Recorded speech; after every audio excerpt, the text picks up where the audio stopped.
Have you ever walked into a room and suddenly thought, wait, what am I doing here? Or maybe you've been staring at a book for hours, but you just can't seem to focus on the words.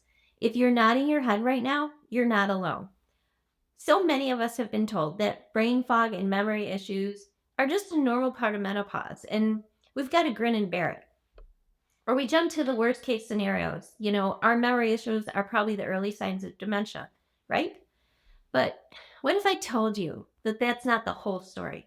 What if there is a way to keep your brain sharp and ageless, no matter what menopause throws your way? In today's episode, we're diving deep into the world of brain health and menopause. We'll be uncovering the secrets to maintaining a youthful, resilient mind, even as our bodies go through some major changes. And I can't wait to introduce you to our special guest who's going to share her incredible insights and practical advice.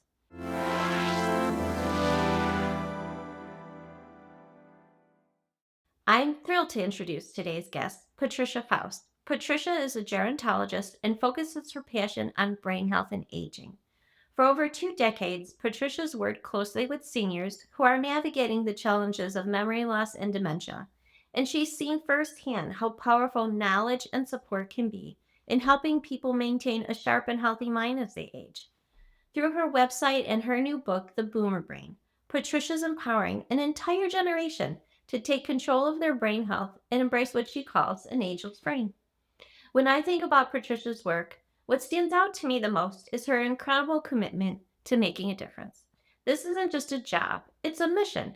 She's dedicated to helping people like you and me navigate the challenges of aging with grace and strength and a whole lot of brain power. Hi, Pat. I'm so happy to have you here with us today. I think you're going to bring a lot of wisdom to our community.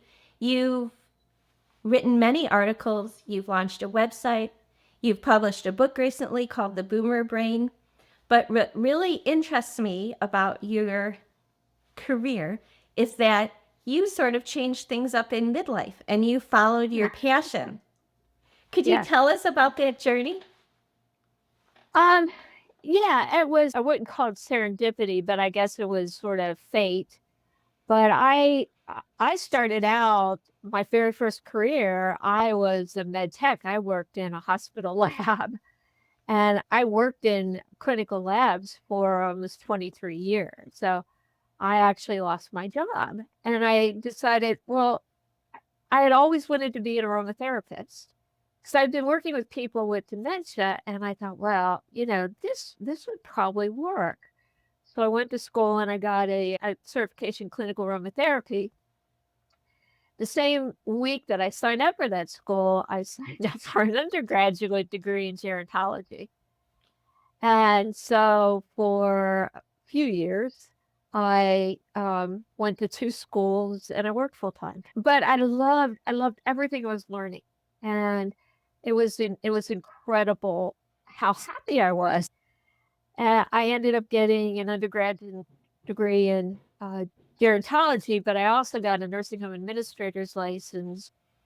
And so I'm good at school. I don't know if I could handle being back in the classroom right now, even though there are points of time where I've thought about it. And for some reason, I have this weird idea that I want a degree in English literature because that would be really useful right now. But So here's going back to school when you're 50. yes, Um, my brain was in slowdown at that point because that's the natural progression of your brain. It starts to slow. You're starting to sustain losses, cell losses, and you're not creating all of those cells that you did when you were younger, when you were at your peak. And by the time you're 50, you've used up all the reserve that you had actually gathered while you were younger. And so my brain just wasn't working as fast as anybody else's. So it was a little bit of a shock when I went into undergraduate school. I was like a deer in headlights. It was all my classmates were 25 and I was 50. But my brain being what it is, I just buckled down and did it. And the more I did it, the faster my brain got. I actually wrote about that a little bit in the book. yeah, I was just Yeah. gonna. You mentioned in the book that in the 90s, the focus had been primarily on our physical health as we aged. Oh, yes. And there were so many people then that were suffering from memory loss and dementia. The focus really needed to be more on making our brain healthy. I was at and this is in the book, I was at an aging conference and I saw a booth by a company called Positive Science. And this was 2007, I think, Mhm. 2007. And while I was there, I learned about it. And this is the first time I ever heard anything about being able to grow new cells, being able to create a healthy brain when you're older. And so that started a whole new journey for me. Mm. Um, because then I decided to specialize in brain aging and brain health. The thing is, that wasn't actually that long ago. Right, right. Well, they didn't discover that our brain was actually capable of creating new cells and new Mhm. connections until I think it was like in the 80s. So that was a recent, discovery. Mhm. And because they thought the the brain you had at your peak when all this growth stops was the brain that you would have to the end, you would just sustain the losses. There's nothing you could do about the losses that you were sustaining as you grew older. That was the belief because they didn't know that you could actually do that. And then when they discovered neuroplasticity, which is the new connections, the new synaptic connections that you're actually using to change your brain, and neurogenesis that we could actually create and replace new brain cells, that changed the whole dynamic. The whole dynamic. They discovered that, yeah, we have more control over our brain than we ever thought we did. So there's so many women in the community in midlife, and they're thinking to themselves, "Oh, because I have your book right here, and the Boomer Brain." They're like, "How? Why do I'm in my 40s and 50s? Why do I need to worry about those things now?" Because you've lost a good part of your brain cells already. Your lifestyle might be creating, you're hugely stressed all the time. And so brain doesn't like cortisol, and so cortisol is killing off cells. Or maybe you are diabetic, or you've got some chronic diseases, or you're just not living a healthy lifestyle. You're losing cells. Well, you don't notice that throughout your just regular cell loss. You don't notice throughout your 30s or even into your 40s because you had so much in reserve. But in the 40s, all of a sudden you start to get this tip of the tongue thing starting to happen. Or why did I come to the grocery store? What was it that I wanted to get? I completely forgot. It doesn't happen all the time. The tip of the tongue is probably the most crazy thing, Mhm. and that word's there, but it's like, come on, I know you're there.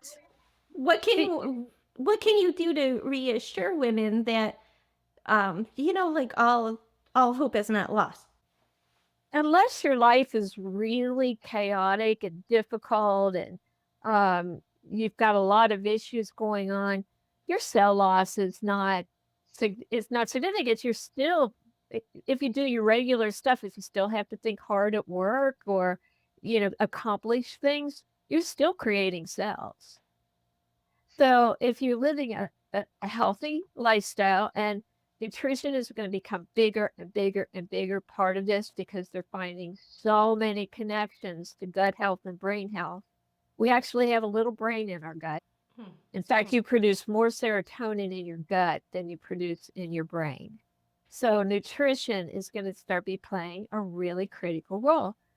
So if you're watching your diet, eating, taking care of yourself, eating good, wholesome food, ultra processed food's going to get slammed more and more. It's funny because when you're in your 20s and 30s, I did not have to think about being on a diet or gaining weight. It was never really a problem. And you could eat, and you didn't always eat great. And especially I had young children and you're eating off their plates and it's drive-throughs and Yeah, but as you get older, wow, makes a difference. You yeah, it don't does. have the luxury of, eating a bag of potato chips. And I think that's the earlier that you um, adopt or adapt to a whole foods type diet, the better off you are forever because it's going to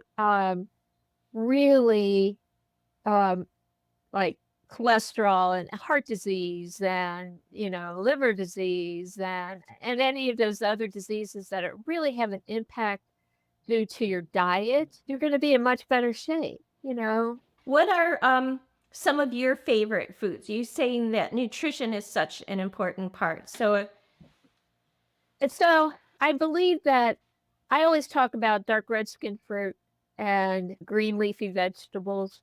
You really need to look more at less red meat and go towards olive oil instead of, regular vegetable oil.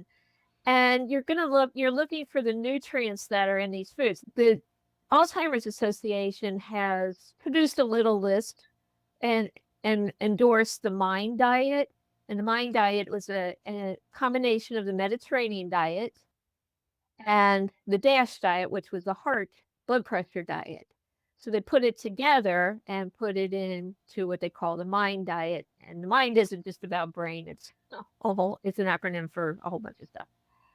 But most people are not familiar with that, but they had more access to the Mediterranean diet. mhm.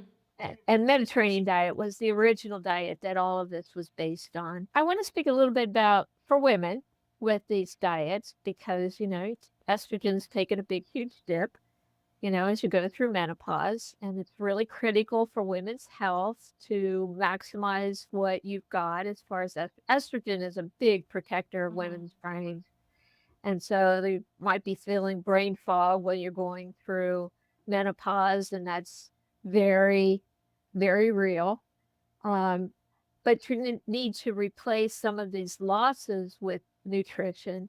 And so foods that can help stimulate more estrogen production are really good to take a look at. We need more estrogen once we go through menopause, but finding good natural sources for it. When you're going through menopause and a lot of things are coming at you, I've heard from so many women that the first thing that they do is they go to, oh, it's, it's dementia. I know it. This is the start of it. It's all downhill from there. Right. And you know that that's probably not necessarily the case. What should those women do instead of just right away kind of going to the worst case scenario?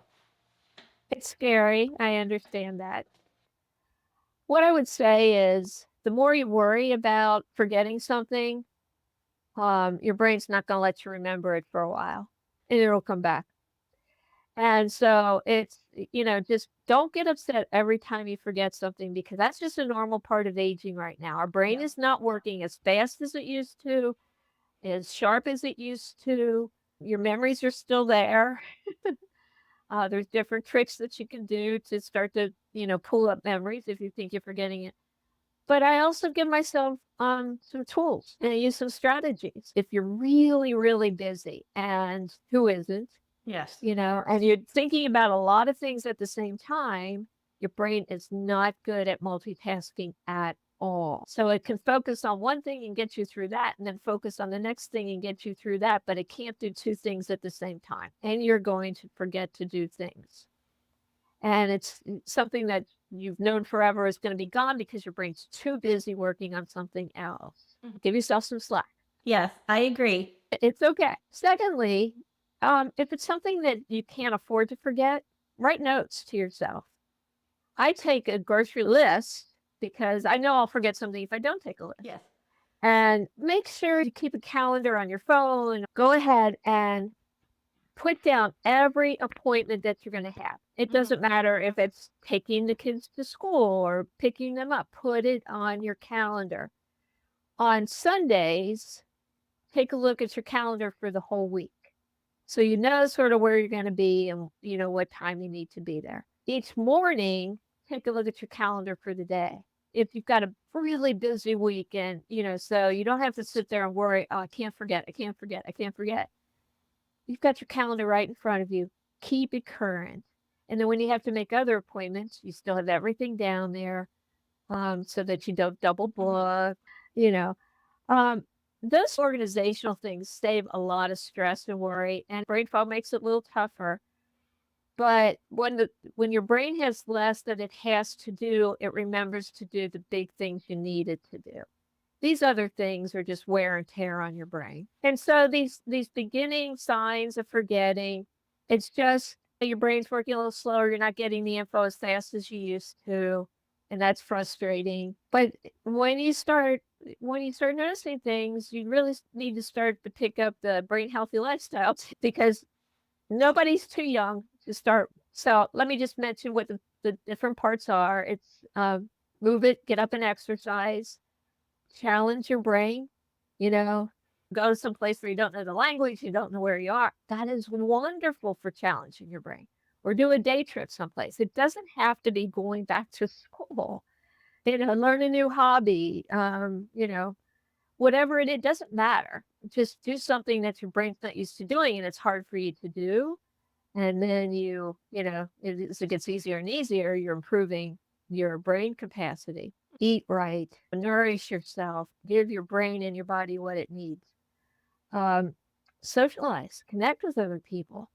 This to me is probably one of the most important parts of this brain healthy lifestyle. Be with other people. It's really, really important. Socialization is the best thing for building cognitive reserve, for building new brain cells, because you're challenged when you're talking to somebody else, you're learning new things from someone else. It's so critical. It really is one of the best things for your brain ever. And I believe if you have close connections and close friends, everything else is going to fall in place. The next one is sleep. When you go through menopause, sleep is elusive. There's that part. It's very difficult to get a good night's sleep. Get some napping in. If you can't sleep a whole, a good chunk of hours during the night, take a nap. There's a whole lot of things going on that menopause really disrupts. It does. So, so, you, so what you do is you start to adapt. So you can't get a whole night's sleep, then take a nap. Mm. Or if you've got a couple extra hours in the morning, maybe, or you go to bed a little, whatever you can do to sort of offset that before you're soaking wet during the middle of the night. Yeah. Then see what you can do to adapt to what your body's going through at that time. But sleep is really important, really important. And then watch your stress levels. All the hard work you've done to make a healthy brain, stress will undo. Well, I really feel I have a lot to think about, and I'm so happy that I found your book. I am Because, too. yes, I just think, you know, if we could somehow sometimes get ahead of these things, it relieves a little bit of that stress. If I know just a little bit more about how my brain works and the different ways that I could just kind of heal it a little bit. So the brain healthy lifestyle plan that's in there, which is the Yes. bulk of the book, it doesn't matter how old you are. That's the brain healthy lifestyle. And it talks about memory and it talks about, a lot of these things that we've talked about. But that is the brain healthy lifestyle. And it doesn't matter how old you are. This is really important to understand what that is. And start working on it now. You can keep your brain high functioning to the end, but you have to work at it. There's things you have to do. So Before we leave here today, where is the best place to find Pat? If people want to know more about you or more about the book, where would you like them to go? I've got my website, which is myboomerbrain.com. They can also email me at myboomerbrain.com. Okay. And that's questions. And is your book, can we find it on Amazon? Is that where? If they want to look for the book, you can go to books, but put in the title, The Boomer Brain. Okay. So, Well, thank you for all the information thank that you've given us you. today. This has been really eye-opening, and I appreciate the time spent with you. Thank you. I know, I loved it. I always get excited when I do this. So thank Oh, you so good. much for the opportunity. You're welcome. Thank you for joining us on Real Insights. If you want to hear more, order your copy of Impart, Real Stories, Real Wisdom, Real Menopause on Amazon today. And don't forget to join the conversation at joinimpart.com. Until next time, remember that menopause is a journey, but you're not alone.